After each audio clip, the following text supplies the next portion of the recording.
Good evening, everyone. This is Gil at Camp Patton Family Compound. With me tonight, we have Tammy at Rebel Canners and Mark at Chef Tech. It is the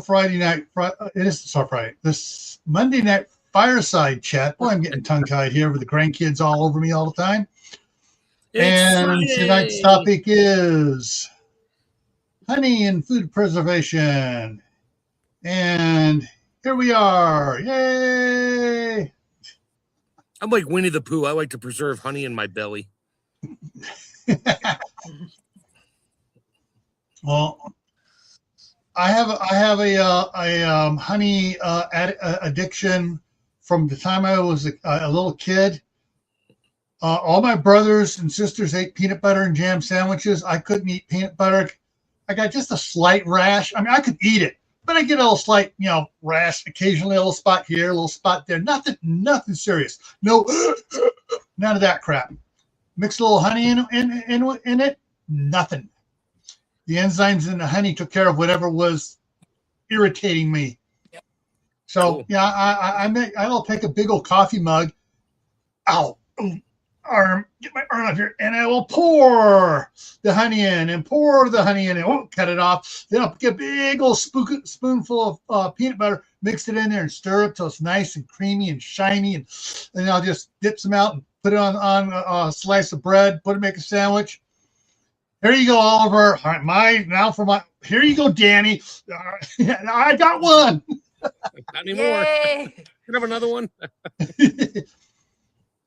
All right, so let's say hi. Well, all right, we got 48 comments in there, so let's take over and look at the comments here real quick here. First one in was some guy that has mad chicken disease. All right, smarty pants. Did you finally get a #1 award? You were first? He was first. I was very first at 7:01 my time. I'm like, oh wait, he's going on tonight. Let me go look. Oh look, nobody's there, just me. Wee. Yeah. That's because I got these old cookbooks. This one. Ooh. And this one. I got yes. This one. Yes. That one I don't have. And I believe this one costs 35 cents, brand new. Ooh, yes, nice. It's the 1969 edition of Kerr. You do have the soft copy in the thing from Rebel Canners Facebook page for the 1945. Was it 46 Kerr edition? Because I downloaded it. I know I do, but I there's nothing like having one in paper. And I got it last night. One of these days I'm going to print it off. One of these days I'm going to print it off and hole punch it and put it one of those spiral things in it, so I have it like that, so I can have it in the kitchen and everything. Yep. All right. So after Mark was Super Scout, then that fat dude that tries to store freeze-dried water. Hey, doesn't take up any space. Give him a break. Yeah. Then Geeky Gardens came in. Then Frenchie Sandy. Then Shady Hill Homestead. Then Howie Food Forest Permaculture. Hey, Howie. Angels Homestead. Did I say Shady Hill? Yes, I did say Shady Hill. Everyone's chit-chatting there. Diana's in here. Anna. And everybody's talking back and forth. And Chef Tech went over and hit your side. I did? Yeah, you did. Oh, I commented on StreamYard. It hits both sides. Okay. Sorry, Tammy. I didn't go on there. Well, that's the thing is, I can't get that to do when I do that. It doesn't work for me. I don't know why. No, when I post it, I see two listings of whatever I type in. Yeah, I don't get that's one for me. Elijah Vandergraff is here on your side, Tammy. Welcome. Thank you. And let's see, go on down through here, trying to catch up, make sure I get everybody, don't miss anybody. Diana's on both sides. Okay, and Howie back there. I got to find Howie's one post. Where is it? Back up here a little bit. They're talking asparagus. Yeah, he just picked some. There we go. I'm Ooh. having honey ginger free range pig for dinner. Yummy. Yeah. And Nicole Croker came in on your side. Thank you. Oh, from Canada. All right, I'm going to put this up there. A neighbor to the north. We got a neighbor to the north in the house. Thank you. All right. So before we go much further, coming up in 2 weeks, everyone. Let me put ringing up here now. 2 weeks, April 13th. We have a special guest coming in, author Pascal Bowder. I think that's how you pronounce it. I really don't Tammy know was because I able to only get know him. him online. It's either Pascal or Pascal. Yeah. Pick one. Bowder, I'm not sure about it's the proper Yeah, spelling. Bowder. That's the right pronunciation. I had a lot of friends in high school that were last name was Bowder. Okay, so he'll be here on the 13th. All right, If you're not familiar with his work, he is above expert level at foraging and turning whatever he forages into a gourmet feast. Yeah, I found five of his books here. 5 of his books on Amazon. Go ahead and keep talking, Tammy. I'm just going to scroll through these. He posts a lot in Rebel Fermenters on my Facebook group, recipes, and then he also posts in Rebel Canners. He's been a member of both for a very long time, and I'm really excited to get him to come and talk to us. He is just phenomenal. Phenomenal. All right, this one was loaded to Amazon in 23. This is the big fat thick book. This is like Doc Bones and Nurse Amy's big 4th edition book. Because this is $67 hardcover, $28 on special, normally $40 for the paperback. Yeah. So, yeah. So these are the ones just put his name in, and it comes up. He even collects his own clay, tosses it, and fires it himself for his bowls. I mean, like, he just like I probably forage 25% of what I eat. When I watch him, I'm like, oh, I need to forage more. I am not foraging enough. Like, It is just amazing what he can do with just nothing. I'd like to take a hands-on class. Yeah, if I want ever actually put together a large survivor group, there he's one of these guys I'd be sending a invitation to with fees waived. Just bring yourself. Teach us. Yeah, bring yourself. You don't whatever need to bring you want to bring. else. But you got it all. Just bring yourself. Fees waived. Yeah. And Hey, Kaylin's in here, and Prepper 101 have come in. Was he at the food summit last year or no? No. Okay. No, I think he lives out west somewhere. Gotcha. Because like he can collect pine nuts and stuff like that we can't hear. So he's somewhere in the southwest. Out near me, huh? Yes, Gil. Even better for you. All right. Don't quote me, but I think he lives closer to your wife than he does to you. Yeah. And a little bit south of both of you. All right. Let me throw one more thing up here. So tonight's topic, I did a little Googling on Google.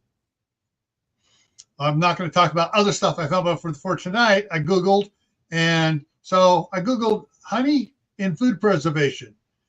And the AI, honey serves as a powerful natural food preservative due to its high sugar concentration, 80%, low moisture content, and acidic pH, 3.2 to 4.5, which dehydrates microbes and prevents bacterial growth. Acts as an antimicrobial and antioxidant agent, traditionally used to preserve fruits, vegetables, and meats by creating a inhospitable environment for spoilage. Is any of that true, Tammy? Yes, pretty much Okay. all of it is, but the mechanism of action is a little bit easier to. It's more like peroxide. Yeah. So it Anyways, breaks and up you the can go, oxygen you can do molecule. a deeper dive on it here, and it's Yeah. got all sorts of links going to other stuff as well, and Hobby Farms and Food Navigator and stuff like that. But I mean, yeah. This is a little gross, sorry people, but the Egyptians were preserving meat in honey.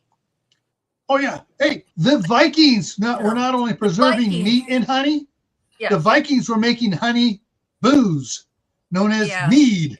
Mead. But it's great for vegetables. I use it for vegetables. Like my favorite honey ferment is garlic in honey because of the health benefits. Yeah. Of the garlic and the garlic.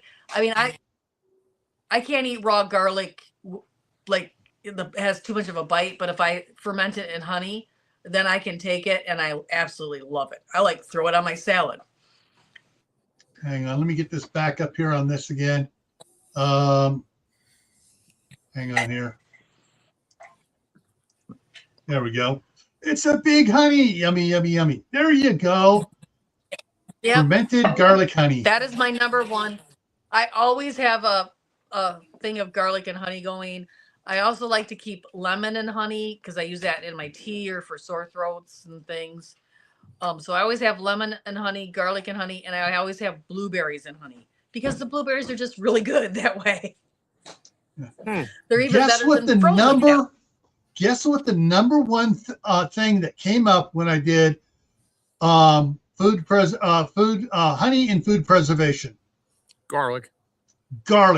Number one result. Yeah. I'm waiting for hundreds of pictures and recipes of people doing fermenting garlic and honey. Garlic will keep a year without putting it in honey. You're not. Oh yeah, I know. You don't really need to put garlic in honey to keep it good, but it just tastes better that way. I'm just waiting for my local farms and stores to get the local garlic, the organic stuff, not the crap in the little net bag that comes from some land far away overseas. And you want the stuff that still has roots. Yeah. And not I thought this one was neat. Hormone. Yes. See, I do water bath canning honey oranges. Yes. But they got the pith in there, and I don't know that the pith would be all that great. It's probably just for the picture. Yeah. But I they got the whole slices with the whole rind and everything on it. Right. The rind is good. The white between the fruit and the rind, that white pith, that is really bitter, especially in oranges. Yeah. Maybe not after this. With that much with honey in it, it may bring it up to a palatable flavor. Maybe. Might. I don't think I'm going to waste honey trying to figure that out. It wouldn't waste the honey.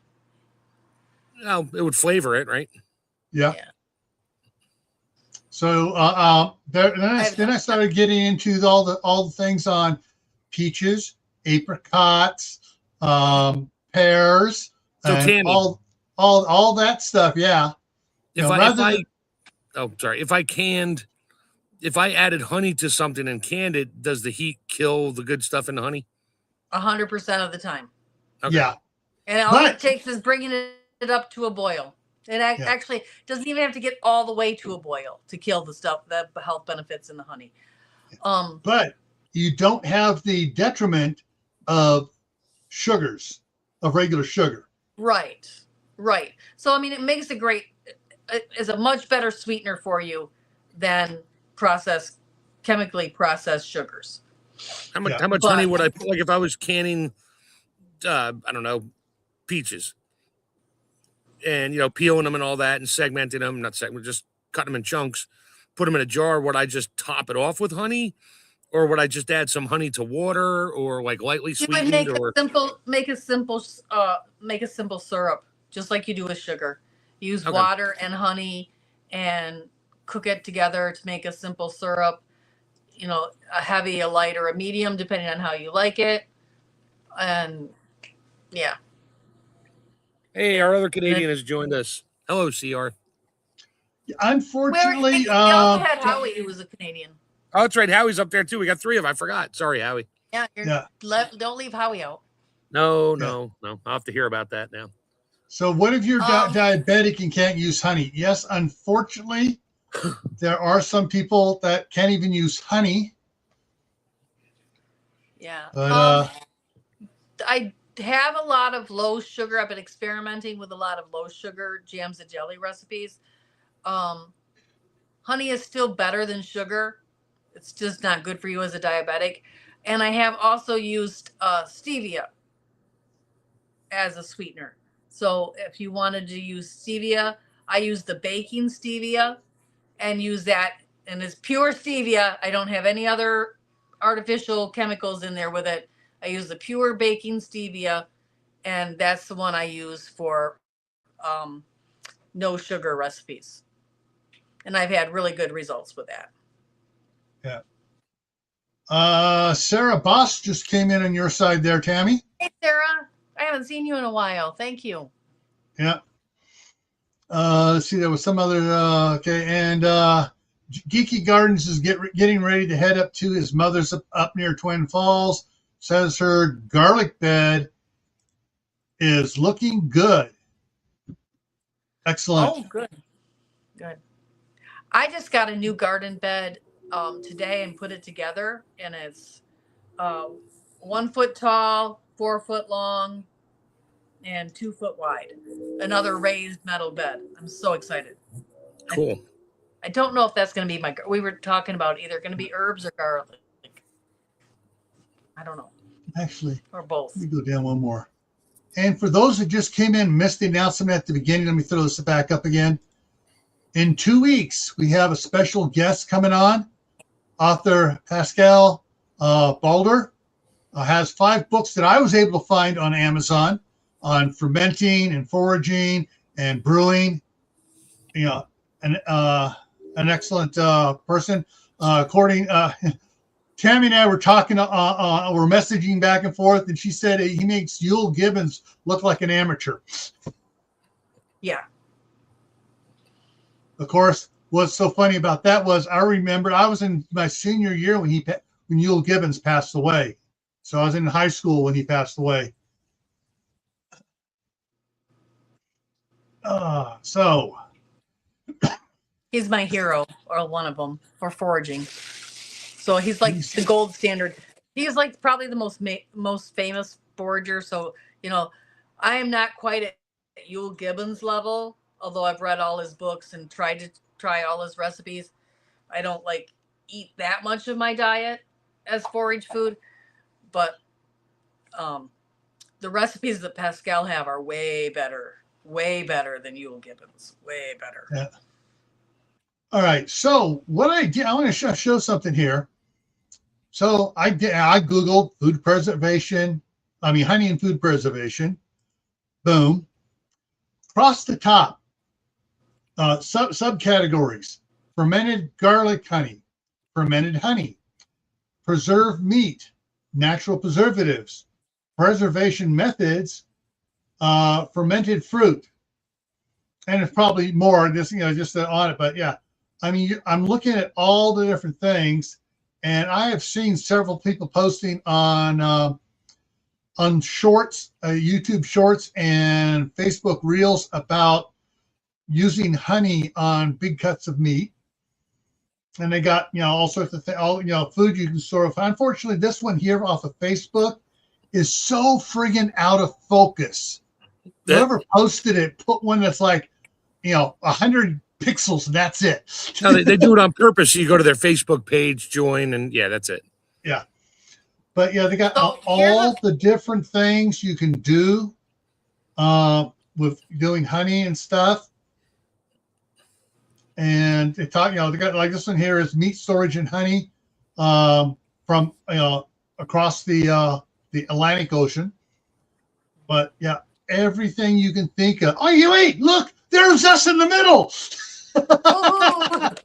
Nice. And yeah, So- there's a lot of information in here. Every one of these links generally will take you to an article or a post, which leads to another one, which leads to another one. You can get lost in here for a week looking up recipes. Fun fact, the highest paid job in medieval society was the beekeeper. Yeah, everybody highest wanted the paid honey. job. Yeah, well, without the honey, you didn't survive the winter because they used so much of the honey to preserve their food. And so the beekeeper pretty much got whatever they wanted. I Like, wonder what meat. they were higher paid than the knights or any of those people. Wow. I wonder what meat tastes like when you preserve it in honey. Sweet. I actually saw a thing where they did several cuts of meat, where they preserved it and dry aged it, like it's in this upper left one here, and they were amazed at the flavor that the wine and the honey gave the meat. Oh, so that was a marinade, not preserving it for term. Yeah. They used to take the meat though and layer it in barrels with honey and cover it, and just it sat in there unrefrigerated for months, like 6 months at a time. Sort of like salting the meat with the barrel, and the fish in the barrel. Yeah.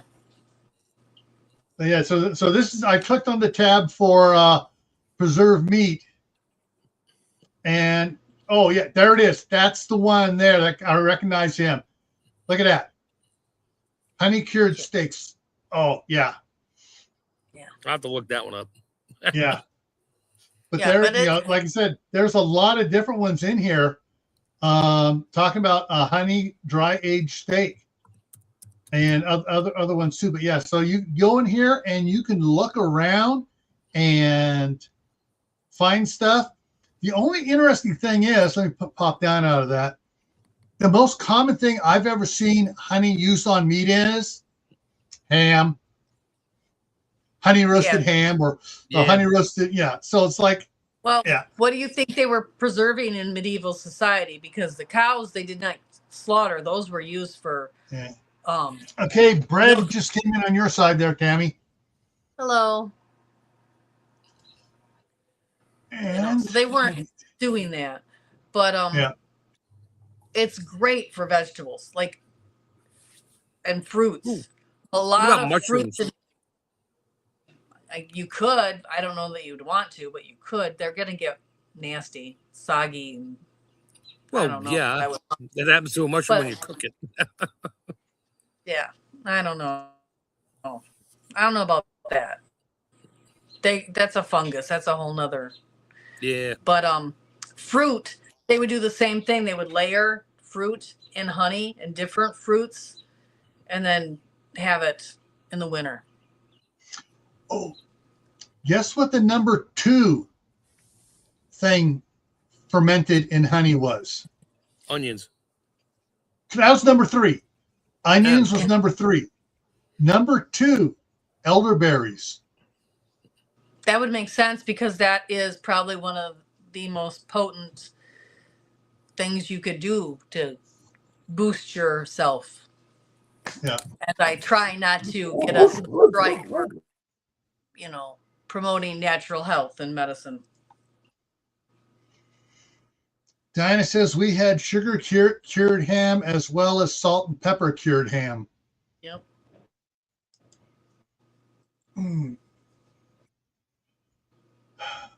Yeah, I'm just looking over here. I've still got the pictures up. I'm looking on the other side over here, and just all the different things in here. Now I'm looking under preservation methods as the subtitle on the Google search there, and it's just honey is certainly a tastier method than salting foods to preserve them. Yeah. Oh yeah. And like I said, honey is a natural peroxide. So that's the antibacterial part of it, that it preserves things really, really well, and it dries it out. Yeah. Okay. All right, I'm just looking at. So one of the things, just photos I saw, has several things in it. It has the elderberries, has some cherries and stuff, and it has looks like almonds in there as well. A jar of almonds. Honey is a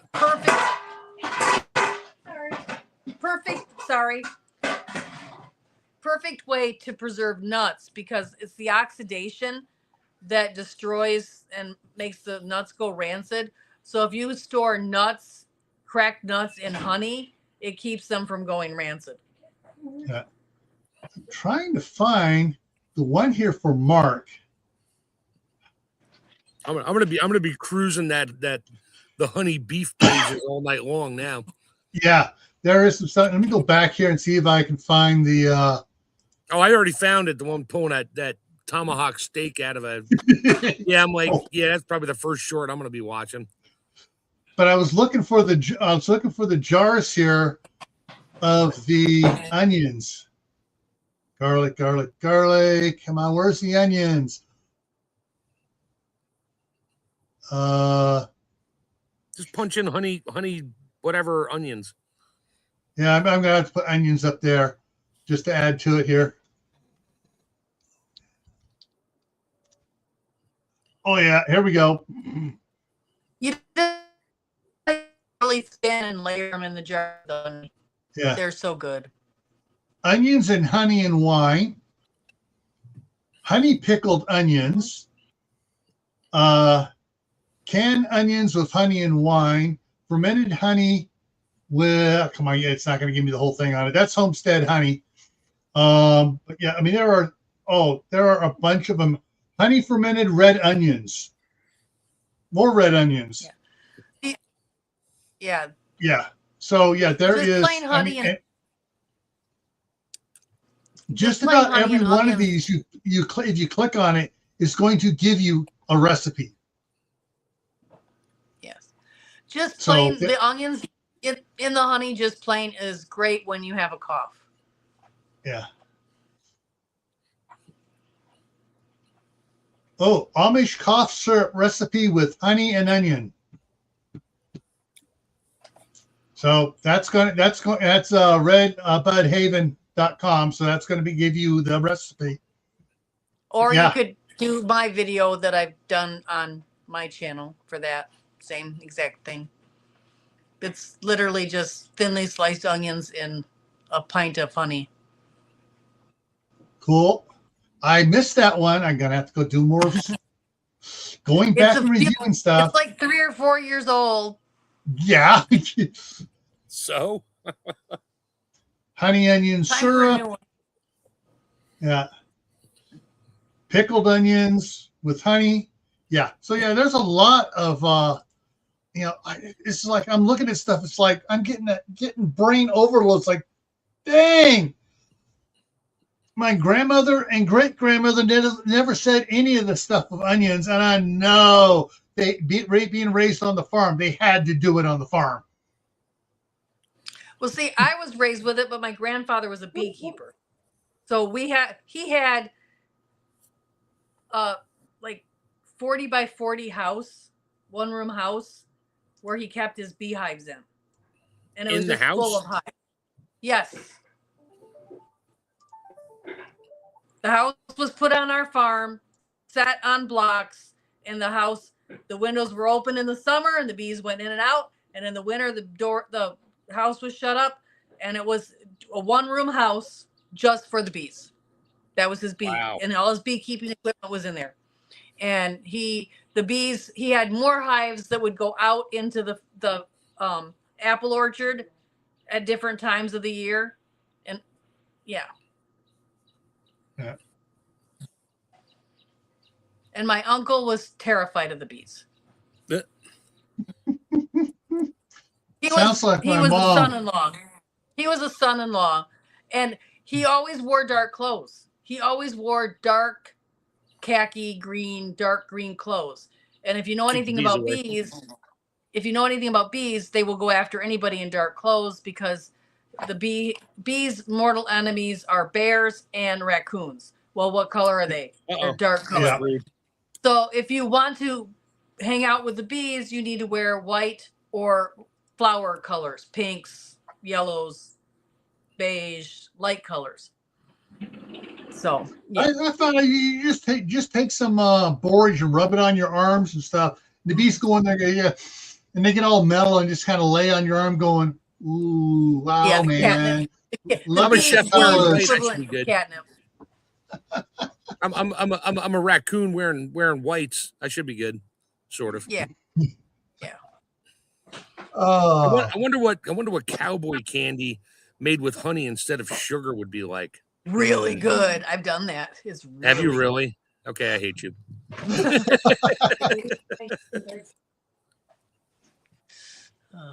You know, something that's when I grew up, when I was in junior high and high school, we used to drive up to Salt Lake because my sister had moved up to south of Salt Lake, and between the point of the mountain and Salt Lake, and we go up there. But on the way, there was a place on 15. It said the Big Rock Candy Mountain, and we'd stop and we'd get rock candy. Years later, when we opened up a 5-gallon metal thing that we had for like 15 years of honey, and it was all crystallized, all of a sudden it was like, let's get the big ice cream scoop, guys. We're going to eat candy. Yeah. So honey does not spoil. It does crystallize. If you want to make it liquid form again, all you do is you bring some water to a boil, take the pot off the boil, and then as it starts to cool, set the honey in there and let it sit and in the glass jar, and it will warm the honey slightly, not to boiling, so it won't destroy the health benefits, and it will re-liquefy the honey. Just don't throw it in the microwave. Don't throw it in the microwave. No. Like my kids did that once. I'm like, the hell happened to the honey? Because it was too thick, they wanted to thin it down, so they threw it in. They threw a jar in a microwave. Oh. And I get home, I'm like, the hell happened to the honey? I was drinking tea at the time. I'm like using a chisel to get this stuff out. Oh, we threw it in the microwave. I'm like, yeah, don't do that anymore. Not that I wanted them playing with the stove, but yeah. So honey, they found honey that was 2,000 years old, and it is still good.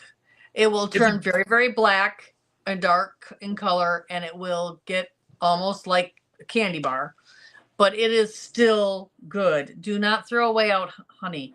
The only time honey spoils is if it gets too much water in it, and then it makes mead, which is alcohol, which is I don't particularly care for. But if you keep honey sealed up, if you keep honey sealed well in a jar, the moisture can't escape the limited amount that it has, so it should stay relatively liquid for a fairly long time.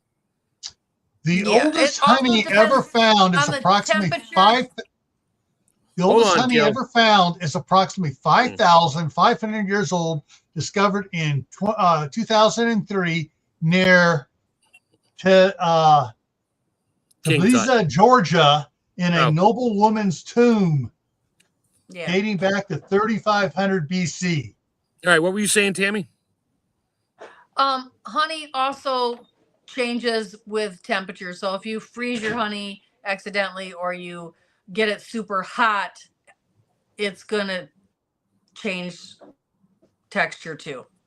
Yeah, it's not just the water. Okay. And and also sometimes the things you put in there for pollen and stuff will cause it to crystallize faster too. I think I got like 6 pints of honey downstairs. My wife bought from one of her friends who has hives. We bought it from her like 7-8 years ago, and you can see it sort of looks like it's crystallizing on the bottom a little bit, but it's downstairs in my pantry, and it's like the temperature there never varies much more than about 6 degrees. It's always in the mid to high 60s.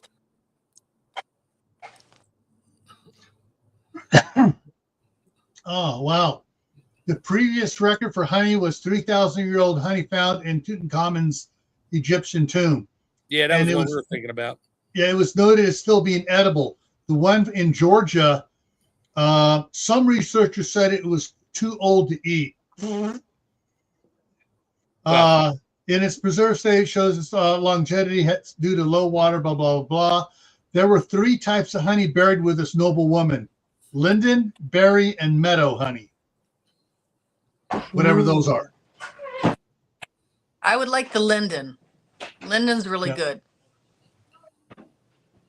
So,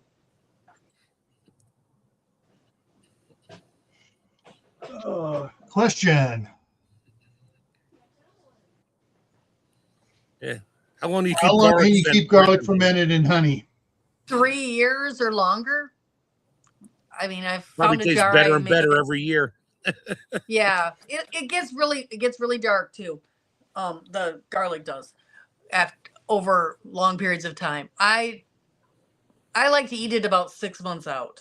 That's when it tastes the best to me. And CB's in the house here.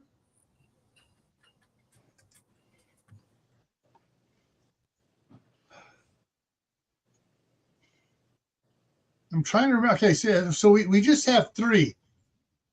CR, Howie, and the other one that came in from Alberta, Mhm. Canada. So we got 3 from Canada. I don't see Alicia. If Alicia was here, she's from Canada too.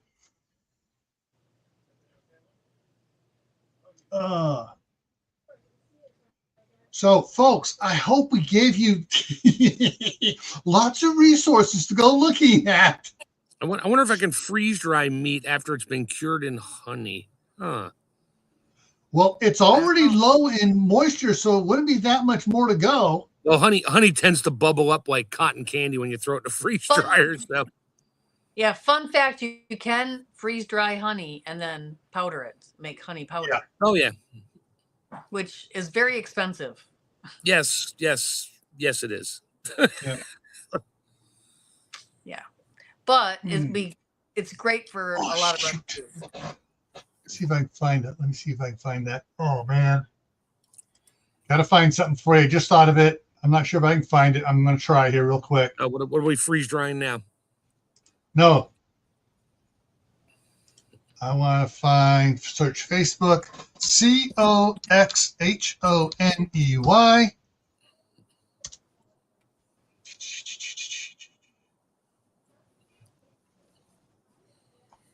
All right. Cox's Honey. Here we go. See if I can find the one post from them. Okay, they're doing their honey. Come on, where's the one? This is where I buy my honey. There we go. Look at those barrels there. 55 gallons of barrels filled with honey. And that's 4 miles up the road from me. Cheaper. It's a lot cheaper to buy one of those 55-gallon buckets than it is to buy the small containers because you're paying a lot for your containers. I had a chance to buy a 5-gallon pail. I should have bought it, but quite often our local there's a big production place near me with honey, and they will sell it by the 55-gallon drum. But I don't have that much cash on laying around. Yeah. They even do have the beeswax candles there. Mm-hmm. And they have the whipped honey. Yep. A lot of people will buy those big 55-gallon containers and then fill jars and put their own label on it. Yeah, that's just wrong. I know. That's why you got to really know. You really need to know your honey supplier first name basis, and they need to live within 20 miles of you for it to have the best health. The general manager of Cox's Honey was one of the guys I was dealing with when we were doing prior to 2019, when we were doing the Southeast Idaho Emergency Preparedness Fairs. And I was, even before I retired, I was coming up for those as a guest lecturer at them up here.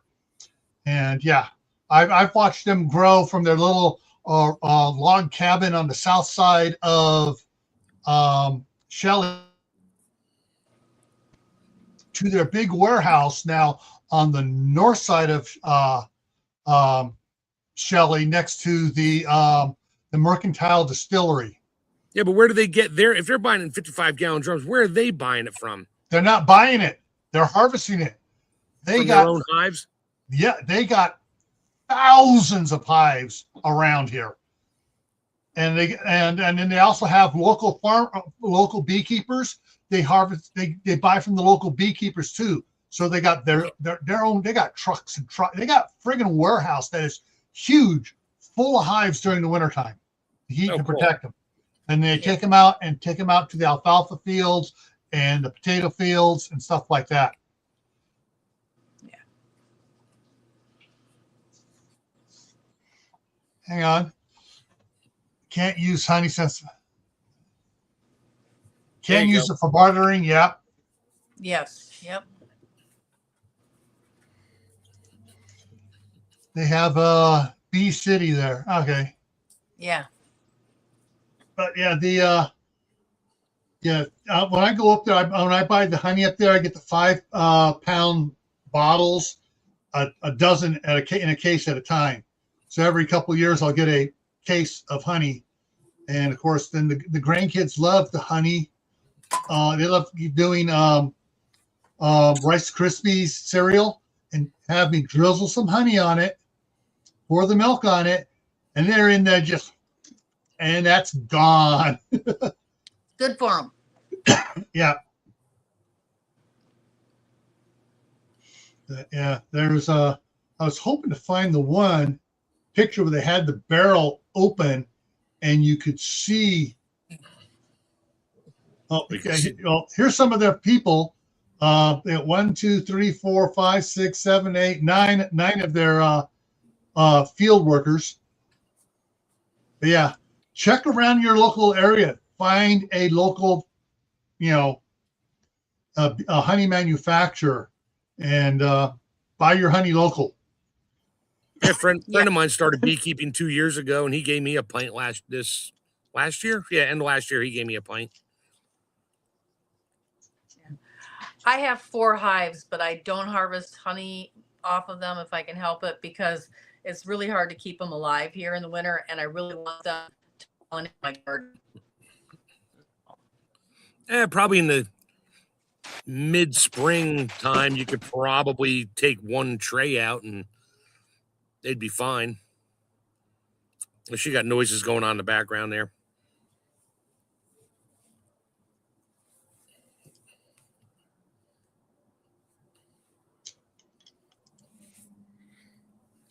Yeah, how much? I found it. I found it, guys. I found it. Hey, somebody wants to know, how much does a 55-gallon drum of honey cost? I'll have to go up there and talk to them. But probably in the thousands. Gotta be. Okay, gonna make this big here. Forgot to share sound. It's $1,000 for a 55-gallon drum here. This is still raw honey here. So yeah, there you go. Yeah, and all right. The thing is, honey weighs more than water per gallon.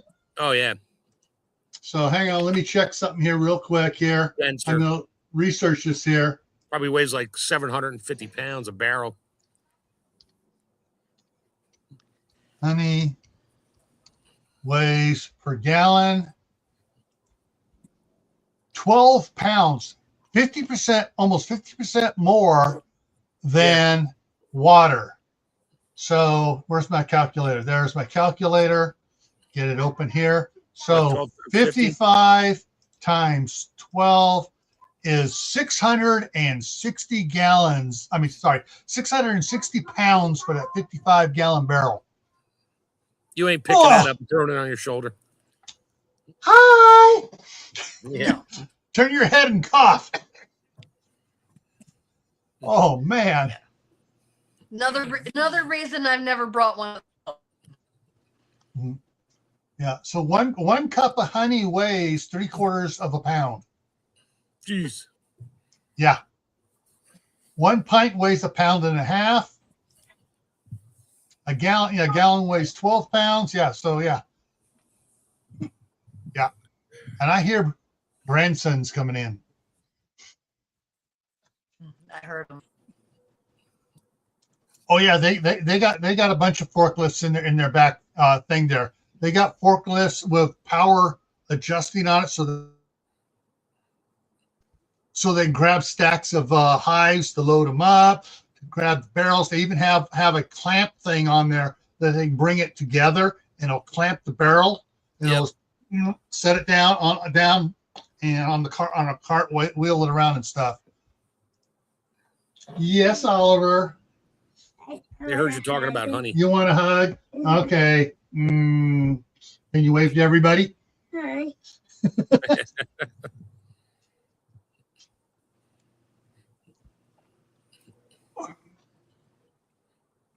Yes, that's the other thing. Besides food preservation, food usage. Yeah. You just have to reduce the amount of liquid when you use honey instead of sugar in a recipe, especially like bread. Yeah, got to get one for the bunker.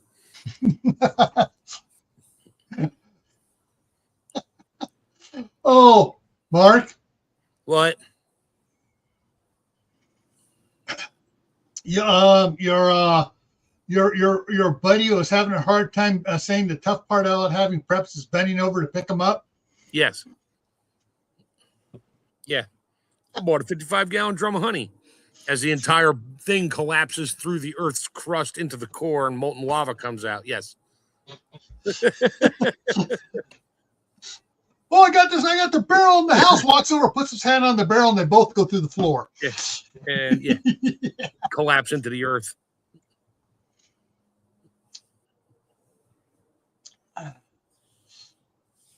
I know my wife was experimenting a little bit, or she was talking about it, experimenting using the honey for the low sugar apricot jam. But I'm not sure if she actually did it. I know she was talking about it. My grandmother used to use honey in baking all the time for stuff, and she'd even add honey to the drop biscuits. You know, that all you do, you just have to take your Bisquick, you add your water to it, mix it up, and she'd add a little honey in there too. That sounds tasty. Honey and kombucha. Kombucha. Tammy would know about that. As soon as she takes herself off mute.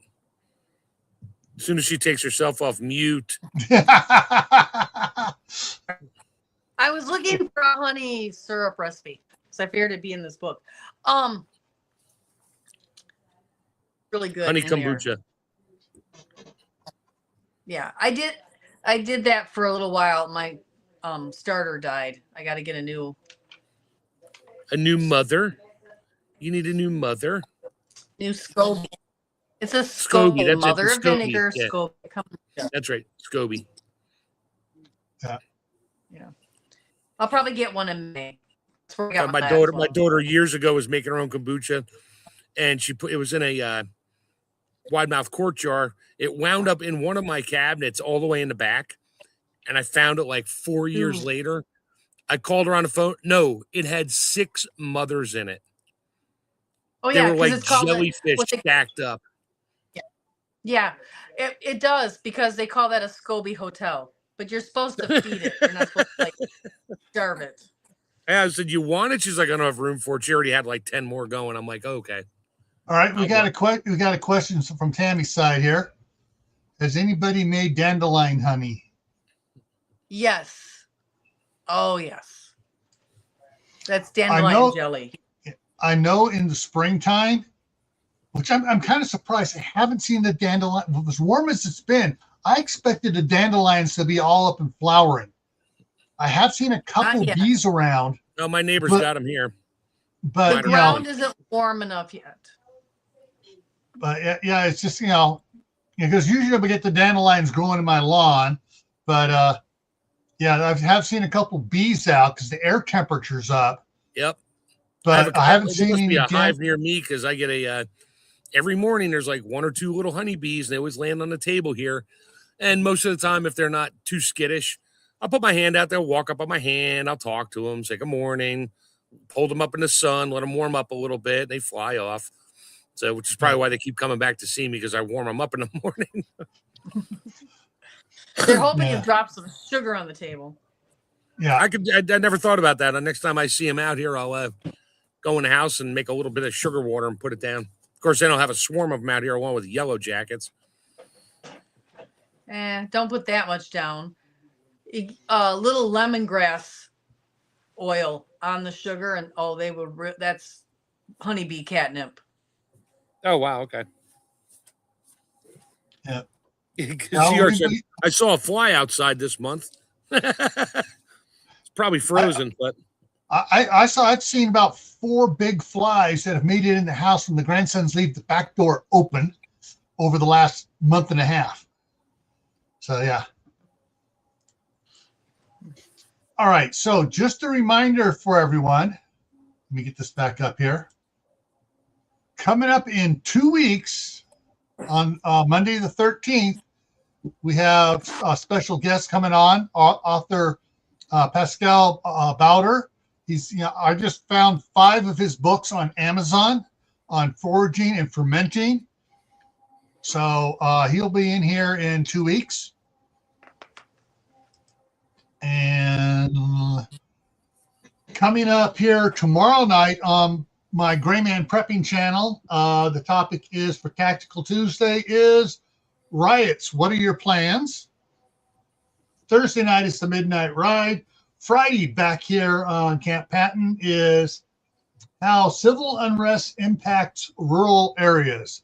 So you're out here in the rural areas, farmlands and stuff. Yeah, we get impacted from the idiots in San Francisco, LA, and Seattle, because they screw everything up. But we're going to talk about that on next Friday. This Saturday, for Survival Saturday, after the gold is confiscated, what are your plans? I'm going to try to get I'm going to see if I can get Anthony Fumato prepared to come up on this again. He's one that invests in gold and stuff, and he's done the history research on it. They can give you all the neat history on it. Hopefully I can get him up here for that. Next Monday here is we're talking about canning meatballs. And then once again, of course, in 2 weeks is, that's in 2 weeks. Wait, so what are we doing in 2 weeks? No, sorry, I just had to throw that out there.